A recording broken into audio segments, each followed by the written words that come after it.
So in terms of culture, there's so many definitions of culture around, but I'd love to hear your definition of culture. So I want to simplify it by saying, even if I will use simple language, it's the way that things get done at an organization.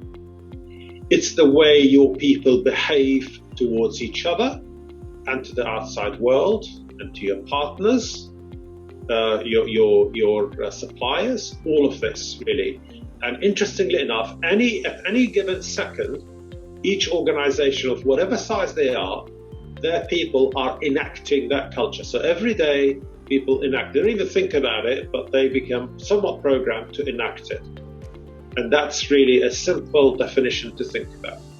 And that's that great link with behaviour, because ultimately every person in your company is a representation of your culture, and that manifests itself in the way they behave, whether that's to customers, to each other, to suppliers, etc. Absolutely correct. You nailed it.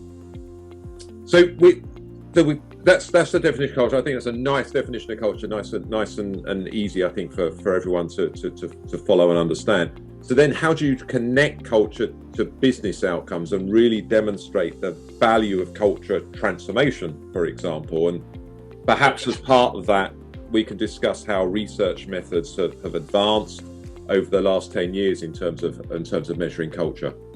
Yeah, this is a question, interestingly enough, I asked myself even before I started research, exactly the same words. So fascinating asking that at this stage now, because it's how Culturescope was born.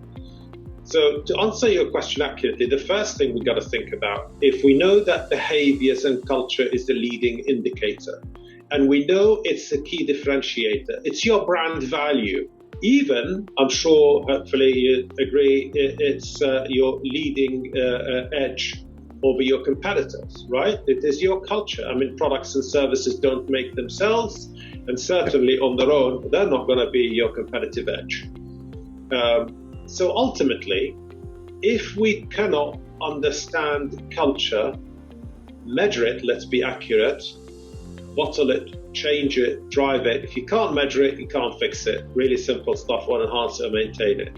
Yeah. So the first thing that you need to do in your journey for good analytics is, how do I measure culture accurately? It's got to be a valid diagnostic. You can't put rubbish in and expect great analytics out and insights. Pointless.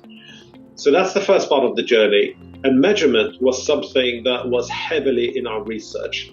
So to give you and your audience an insight on that, we started in our research because we didn't know, there was no research. What behaviors can we measure that are relevant for culture? Yes. Early on our research, we made a short list of every behavior we could measure using kind of advanced psychometric techniques, online diagnostics. 229 behaviors all told, far too many, of course. And in our journey, we've managed to eliminate what doesn't vary from one company to another, because if it doesn't, you're measuring hot air, you're not measuring anything.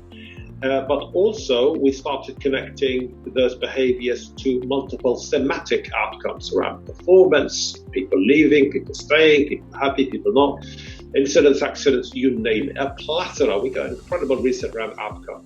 So we ended up with 30 factors, which is the base measurement that we measure today, 30 factors of behavior that is important because they vary and drive multiple outcomes.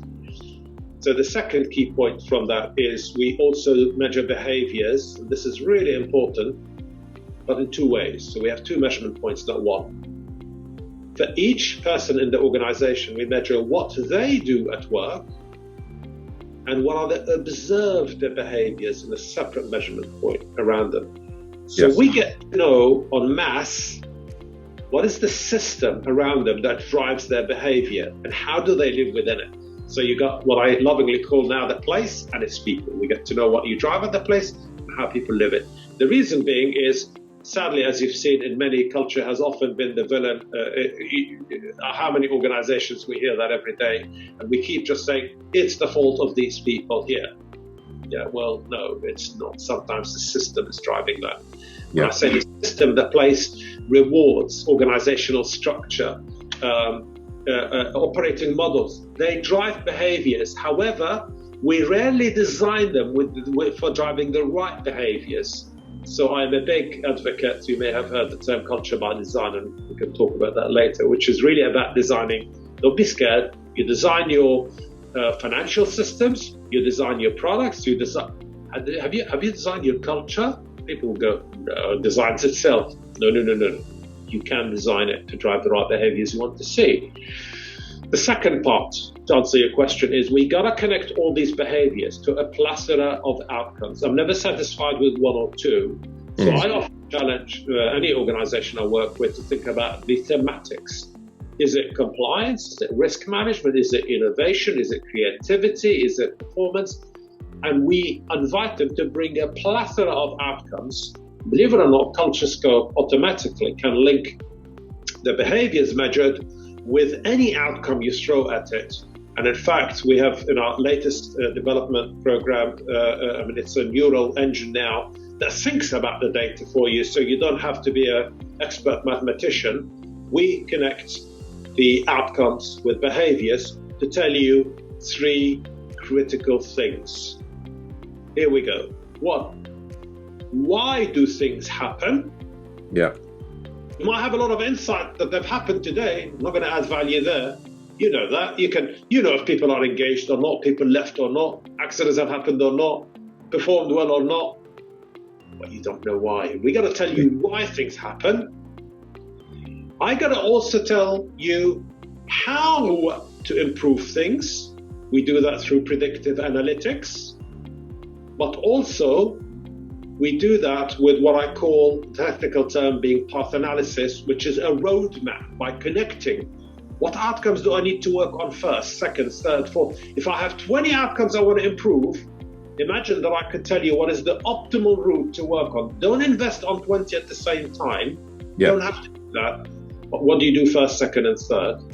The final thing we absolutely must do is tell you where. So where am I great? Where do I need to actually drive those behaviors? And I talk about behavior presence and absence as a segue to that. And if I can tell you all of this, now you've got, I hope through common sense, the classic brilliant way of managing your culture. Something that, as you might imagine in your journey, people analytics is missing. In this series, we will be speaking to a range of senior leaders who are pushing a data-driven and digital HR agenda. Make sure that you subscribe via your podcast app of choice and also via our YouTube channel for free and regular interviews with the digital HR leaders of the future.